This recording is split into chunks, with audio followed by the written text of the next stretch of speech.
Hello friends, एक बार फिर से आप सभी का वेलकम है। आज हम लेकर आए हैं सीटेट जुलाई 2025 के लिए सीटीपी के कुछ इम्पॉर्टेंट पीवाईक्यू। तो वीडियो को पूरा देखिएगा और पसंद आएगा तो लाइक, शेयर और सब्सक्राइब कीजिएगा। तो आइए देखते हैं आज का पहला क्वेश्चन। पहला क्वेश्चन है हमारे स्क्रीन पे। वाइगोत्स्की के अनुसार संज्ञानात्मक विकास को सुगम बनाने में शिक्षक की क्या भूमिका है?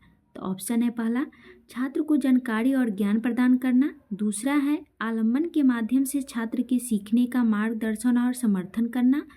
तीसरा ऑप्शन है छात्र को पूरी तरह से स्वतंत्र रूप से सीखने की अनुमति देना।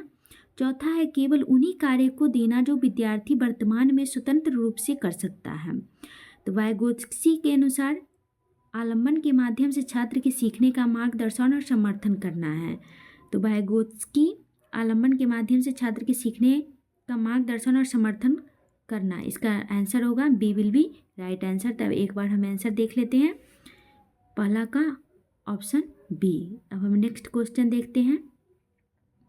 दूसरा क्वेश्चन है हमारे स्क्रीन पर, किशोरावस्था के बारे में निम्नलिखित में से कौन सा कथन सही नहीं है? ऑप्शन ए है किशोरावस्था एक सामाजिक रचना है। ऑप्शन बी है किशोरावस्था को आमतौर पर यौवन को शुरू करने के लिए माना जाता है।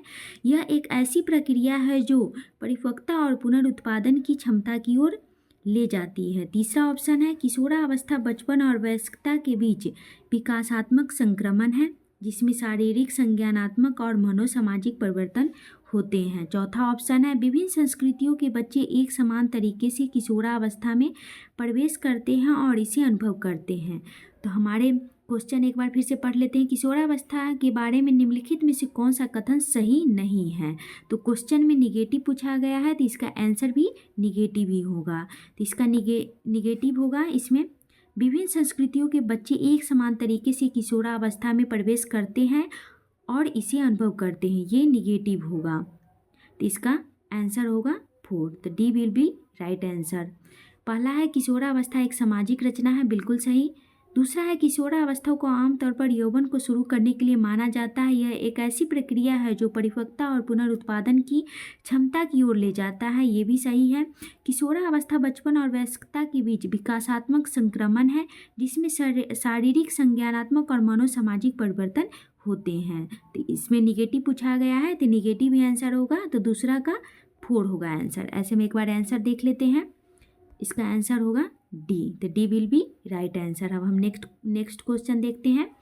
हमारे स्क्रीन पर है तीसरा क्वेश्चन, शिक्षार्थियों के बीच व्यक्तिगत भिन्नताओं को संबोधित करने के लिए एक शिक्षक को, यहाँ क्वेश्चन पूछा गया है व्यक्तिगत भिन्नताओं के बारे में। तो पहला ऑप्शन है मतभेदों को असामान्य और एक प्रकार की कमी के रूप में स्वीकार करना चाहिए, बिल्कुल भी गलत ये है। दूसरा है व्यक्तिगत भिन्नताओं को नज़रअंदाज करना चाहिए, जी नहीं, ये भी गलत है। तीसरा है भिन्नताओं को मानव विविधता की प्रत्यक्ष विशेषता के रूप में माना चाहिए, बिल्कुल सही, ये पॉजिटिव है।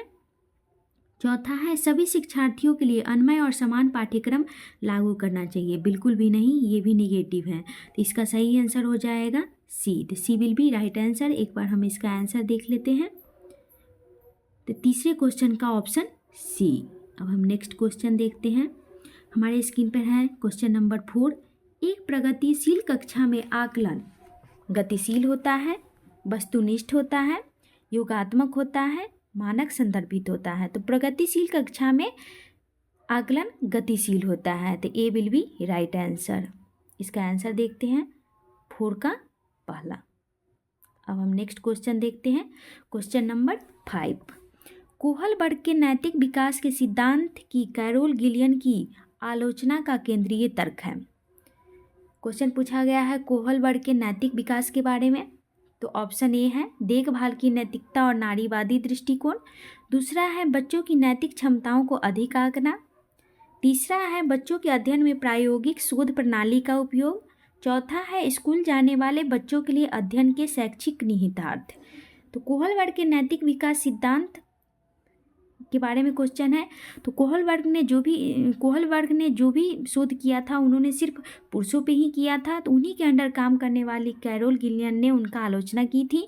तो इसका आंसर हो जाएगा ए, देखभाल की नैतिकता और नारीवादी दृष्टिकोण। तो पांचवा का आंसर ए होगा, ए विल बी राइट आंसर। एक बार हम आंसर देख लेते हैं।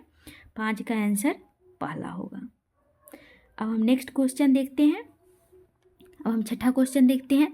निम्नलिखित में से कौन सा प्रश्न बच्चों के समालोचनात्मक व रचनात्मक चिंतन को बढ़ावा देता है? ऑप्शन है पहला, पानी के बचाव के लिए सबसे अच्छा तरीका कौन सा हो सकता है और क्यों? दूसरा है, आपके शहर में पानी कहाँ से आता है? तीसरा है, आपके शहर में कुल कितने राज्य और कितनी राजधानियाँ हैं? चौथा है, आपके देश का नाम व मानचित्र पर इसकी भौगोलिक स्थिति क्या है? तो यहाँ पे क्वेश्चन पूछा गया है समालोचनात्मक व रचनात्मक चिंतन को बढ़ावा देने वाला। तो इसका सही आंसर होगा ए विल बी राइट आंसर। एक बार हम आंसर देखते हैं 6 का ए। अब हम 7वां क्वेश्चन देखते हैं। 7वां क्वेश्चन है हमारे स्क्रीन पर, समालोचनात्मक चिंतन में प्रमाण की क्या भूमिका होती है? पहला है, प्रमाण का तार्किक और सुनियोजित रूप से मूल्यांकन किया जाना चाहिए, बिल्कुल सही। दूसरा है, प्रमाण को बिना विश्लेषण के स्वीकार किया जाना चाहिए, बिल्कुल गलत है ये। तीसरा है, समालोचनात्मक चिंतन के लिए प्रमाण अप्रासंगिक होता है, गलत है। चौथा है, व्यक्तिगत राय के पक्षों में प्रमाण की उपेक्षा की जानी चाहिए, ये भी गलत है। तो इसका आंसर हो जाएगा ए विल बी राइट आंसर। हम एक बार आंसर देखते हैं इसका 7 का पहला। अब हम 8वां क्वेश्चन देखते हैं। 8वां क्वेश्चन है हमारे स्क्रीन पर, समावेशी शिक्षा में क्या शामिल है? क्वेश्चन है समावेशी शिक्षा के बारे में। तो ऑप्शन है पहला, सभी शिक्षार्थियों के लिए मानक पाठ्यचर्या, बिल्कुल भी गलत। दूसरा है, विद्यार्थियों का उनकी योग्यताओं के आधार पर पृथक्करण व वर्गीकरण, बिल्कुल गलत। तीसरा है, विशेष आवश्यकताएं वाले शिक्षार्थियों को केवल व्यावसायिक शिक्षा का प्रावधान, बिल्कुल भी नहीं। ऐसे भी जिस ऑप्शन में केवल लगा हो वो पहले ही निगेटिव हो जाएगा, उसको पहले ही कट कर देंगे हम। चौथा है, व्यक्तिगत अंतरों की पहचान के परिणाम स्वरूप पाठ्यचर्या में लचीलापन, बिल्कुल सही। 8वां क्वेश्चन का होगा D will be right answer, ये पॉजिटिव है। एक बार हम आंसर देख लेते हैं 8वां का, D will be right answer. अब हम नेक्स्ट क्वेश्चन देखते हैं। विकास का कौन सा सिद्धांत यह सुझाता है कि विकास सिर से शुरू होता है और फिर शरीर के बाकी हिस्सों में आगे बढ़ता है? ऑप्शन है समीप दुर्विमुख सिद्धांत, दूसरा है शीर्षगामी सिद्धांत, तीसरा है व्यक्तिगत भिन्नताओं का सिद्धांत, चौथा है एक रूपता का सिद्धांत। पहला ऑप्शन है समीप दुर्विमुख सिद्धांत, ये नहीं होगा। दूसरा है शीर्षगामी सिद्धांत, B will be right answer. 9th का आंसर बी होगा। एक बार हम आंसर देख लेते हैं, B will be right answer. अब हम नेक्स्ट क्वेश्चन देखते हैं। नेक्स्ट क्वेश्चन है, डैश आनुवंशिक स्वभाव के पूर्व निर्धारित प्रकटीकरण की प्रक्रिया को संदर्भित करता है?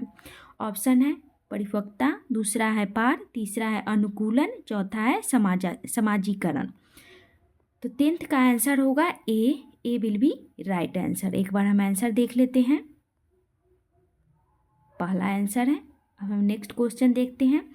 नेक्स्ट क्वेश्चन है हमारे स्क्रीन पर, भाषा व संज्ञानात्मक विकास के बारे में निम्नलिखित में से कौन सा कथन सही है?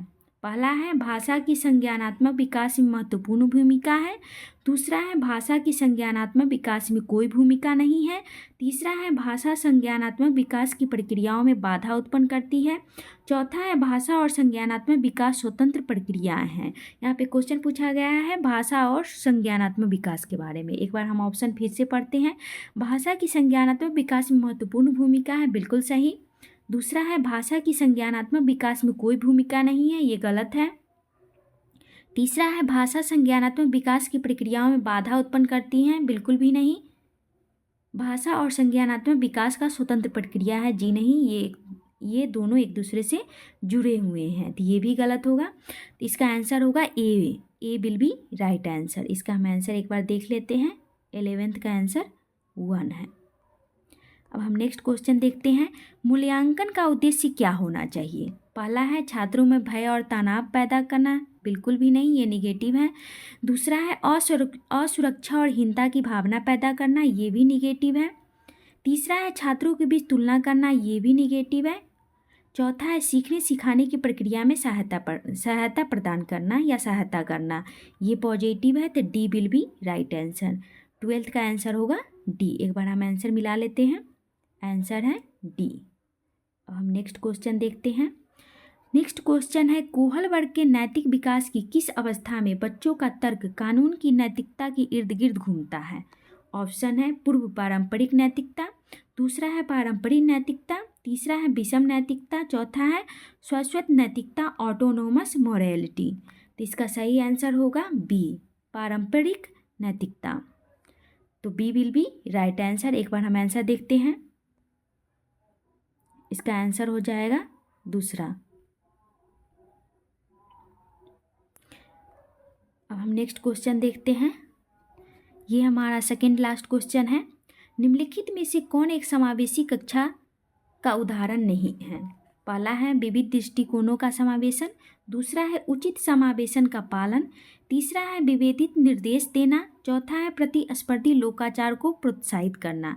यहाँ भी नहीं है तो ये नहीं याद रखना है, निगेटिव है तो यहाँ पे हमें निगेटिव ही आंसर देना है। तो एक बार हम ऑप्शन फिर से पढ़ते हैं। विविध दृष्टिकोणों का समावेशन, दूसरा है उचित समावेशन का पालन, तीसरा है विभेदित निर्देश देना, ये भी पॉजिटिव है, प्रतिस्पर्धी लोकाचार को प्रोत्साहित करना।